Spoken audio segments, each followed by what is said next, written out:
Muy buenas tardes, amigos televidentes. Bienvenidos otra vez a su programa Actualidad Fiscal, Tecnológica y Financiera.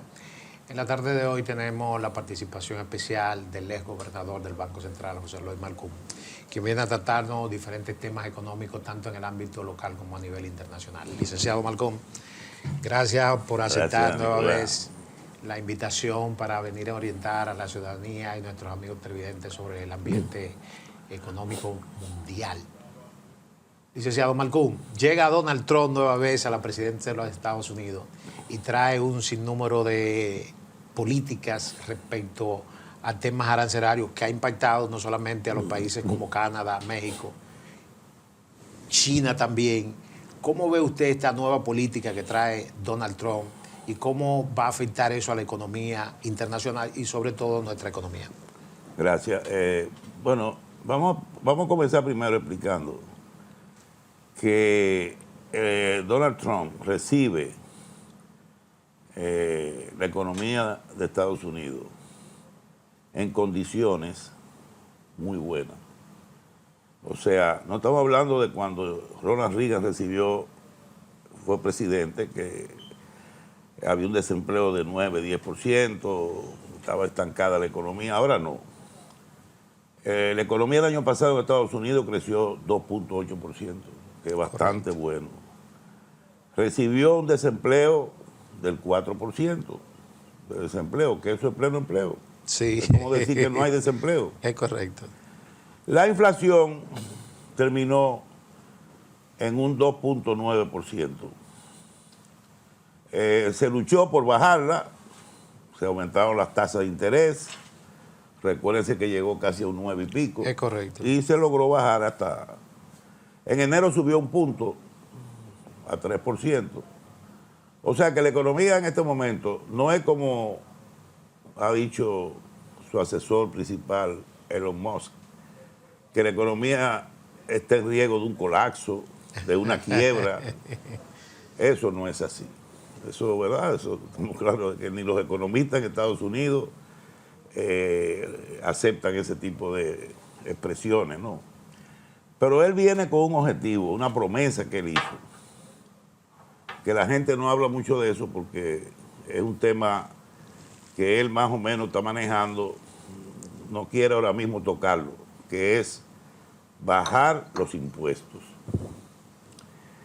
Él ofreció eso, bajar impuestos.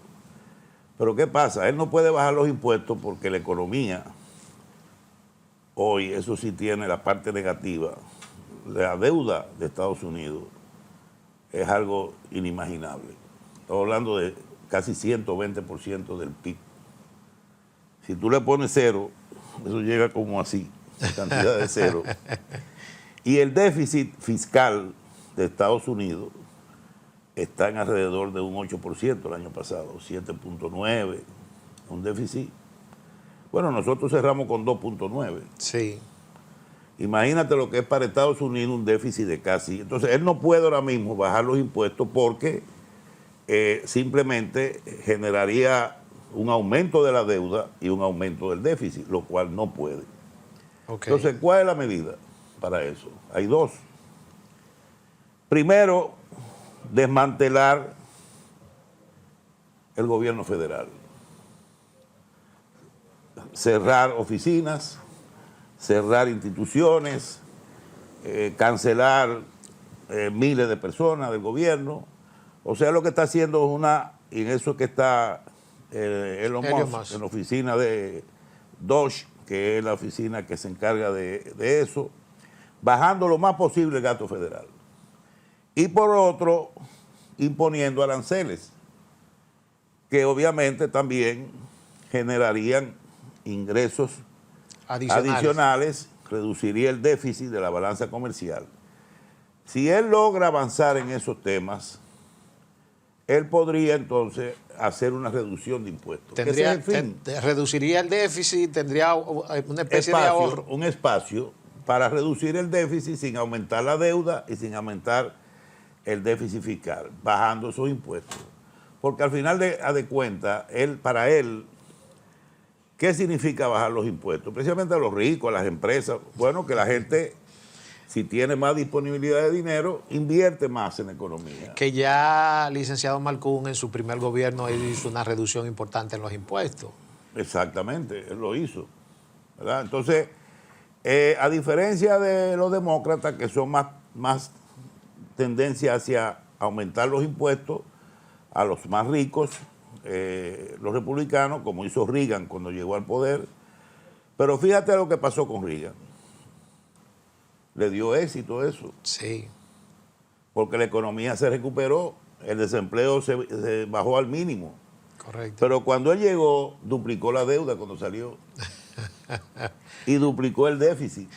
O sea que fue Bill Clinton quien tuvo que afrontar esa inmensa deuda y ese inmenso déficit, que hasta cierto punto tuvo éxito también en reducirlo, ¿verdad? Sin afectar mucho la economía. O sea que todo tiene un costo, en economía nada es gratis. Si tú aplicas, por ejemplo, los aranceles, sí. ¿Qué va a pasar con los aranceles? Bueno, él tiene que saber que los países donde tú le aplicas arancel van a responder. Van a responder, como ha respondido el mismo Canadá, México, China también dice que va... Todavía él no le ha aplicado los aranceles a Canadá y a México, él lo tiene en stand-by. El único arancel que le ha aplicado ahora mismo es el de China y está llegando a un acuerdo con Europa para más o menos, dice él, regularizar los aranceles entre los dos grupos, la Unión Europea con Estados Unidos. Pero ahora mismo el tema de los aranceles a México y a Canadá está en stand-by. Ahora, ¿qué pasa? Un carro que se fabrica en Estados Unidos, vamos a poner ese ejemplo para que la gente, el público lo entienda, los televidentes. Un carro que se construye, un Chevrolet, un Ford, cualquier vehículo que se construye en Estados Unidos. Hay piezas que vienen de Canadá, muchas piezas. Sí. Muchas vienen de México. Ok. Otras vienen de Alemania. Y otras vienen de China. Es correcto. Ese vehículo prácticamente tiene un 60% de componentes americanos, norteamericanos, y un 40% de componentes en diferentes partes del mundo que lo mandan a hacer. O sea, el espejito retrovisor, eso lo mandan a hacer, o sea, lo hace México. Sí. Mira, dame los espejos retrovisores de esta jipeta Chevrolet y le mandan, eso tiene su modelo, su diseño, eso. Igualmente los radios. Sí. Igual, todo ese tipo de cosas. Casi siempre, licenciado Malcún, en empresas de zona franca instaladas en esos países. También en zona franca que salen más económicos. Sí. Entonces, ¿qué pasa? Una vez esos países respondan con aranceles a Estados Unidos, obviamente que ese vehículo que importa 40% de los componentes va a pagar mucho más caro. Más aranceles. ¿Y qué va a pasar? Que el vehículo que cuesta 40,000 probablemente va a costar 45 o 50. Y así se aplica a todo. Se aplica a todos los bienes de la nevera, estufa, bienes de consumo, todo. O sea que, ¿cuál es la consecuencia de eso? Que posiblemente la inflación repunte de nuevo en Estados Unidos. Es correcto. Va a haber un incremento en los precios de todos esos productos. Si él aplica los aranceles, porque todavía lo que te digo... Ha sido amenaza. Mucho bla bla, pero era más China. Y ya China le puso aranceles a los productos, a varios productos de Estados Unidos. Entonces, ¿qué pasa? Lo que quiero aclarar es, para que la gente entienda, que él no puede darse el lujo de que la tasa, la inflación aumente. Está en un 3%. La FED no va a bajar las tasas de interés ahora en su próxima reunión. Ya lo dijo el presidente de la FED, Jeremy Powell. Que escuché un comentario.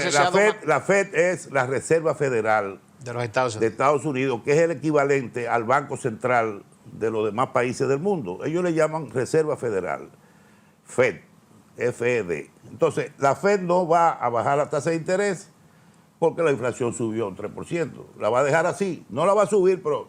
Ahora, ¿qué pasa si en abril comienzan a verse los efectos de las represalias de otros países, represalias arancelarias a otros países, y eso se esté reflejando, se esté reflejando en los precios internos?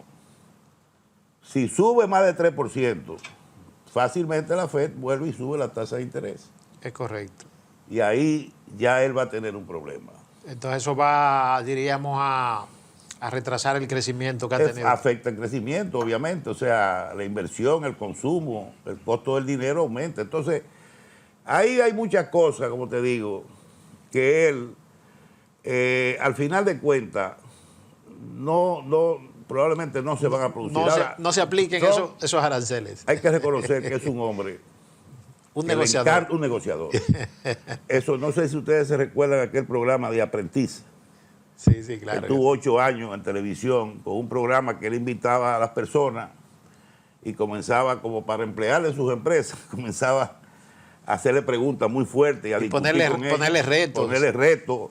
Tareas. Él es un negociador y él sabe que tiene medios, porque es un país poderoso, tiene medios para hacer amenazas, para presionar, pero al final él le encanta negociar. Él va a negociar con Putin.